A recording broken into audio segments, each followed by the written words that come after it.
সুজানগরে শারদীয় দুর্গাপূজা সুষ্ঠু শান্তিপূর্ণ পরিবেশে উদযাপন করতে উপজেলা প্রশাসনের প্রস্তুতি সভা অনুষ্ঠিত। সুজানগর উপজেলা প্রতিনিধি এম.এ. আলিম রিপনের তথ্য ও ভিডিও চিত্রে বিস্তারিত।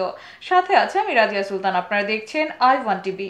আসন্ন শারদীয় দুর্গাপূজা সুষ্ঠু শান্তিপূর্ণ ও নিরাপদ পরিবেশে উদযাপন নিশ্চিত করতে উপজেলা প্রশাসনের প্রস্তুতি সভা অনুষ্ঠিত হয়েছে।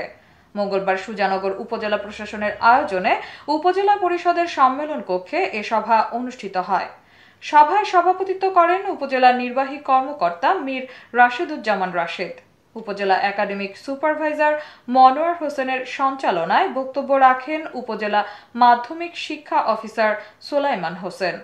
আব্দুল মজিদ, কামাল হোসেন বিশ্বাস, অধ্যাপক আব্দুল মোনায়েম, অধ্যক্ষ নাদের হোসেন, জসিমউদ্দিন বিশ্বাস, আব্দুস সালাম মোল্লা, ওয়ালি উল্লাহ বিশ্বাস, সিদ্দিকুর রহমান পিন্টু, উপজেলা পূজা উদযাপন পরিষদের সভাপতি শ্রী সুবোধ কুমার নট, সাধারণ সম্পাদক চিত্তরঞ্জন সাহা, এম.এ. আশরাফ প্রমুখ।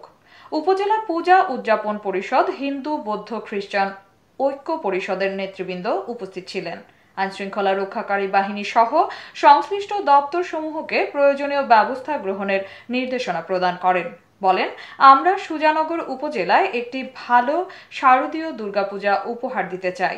এজন্য সকলের সহযোগিতা আমাদের একান্ত কাম্য। শ্রী সুবোধ কুমার নটর জানান, সুজানগর পৌরসভায় 7টি সহ উপজেলার সর্বমোট 55টি পূজা মণ্ডপে এবারে শারদীয় দুর্গাপূজা অনুষ্ঠিত হবে।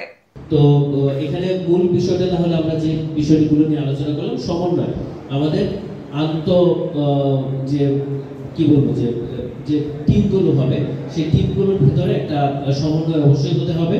সেই সাথে আমাদের যারা রাজনৈতিক দলের নেতৃবৃন্দ যারা আমাদের এখানে ভিজিলেন্স টিম দিতে চেয়েছেন, তারা দয়া করে আজকালকের মধ্যে দিয়ে দিলে আমরা সেটা আমাদের আইন শৃঙ্খলা বাহিনী ও গোয়েন্দা সংস্থাতে দিয়ে দিব। আনসারের মধ্যে যে মহিলা আনসার, সেই মহিলা আনসারটা যে এলাকার পূজা সেই এলাকায় তাকে দেবেন। আর মহিলা আনসারকে তার অভিভাবককে বলবেন যে সে রাত 10টার মধ্যে তার অভিভাবকটা নিয়ে আসবেন, মহিলা আনসার রাত্রে থাকবে না। এতক্ষণ সঙ্গে থাকার জন্য ধন্যবাদ। I1 টিভির নিয়মিত আপডেট পেতে ভিজিট করুন আমাদের ওয়েবসাইট, ফেসবুক, ইনস্টাগ্রাম ও ইউটিউব চ্যানেলে।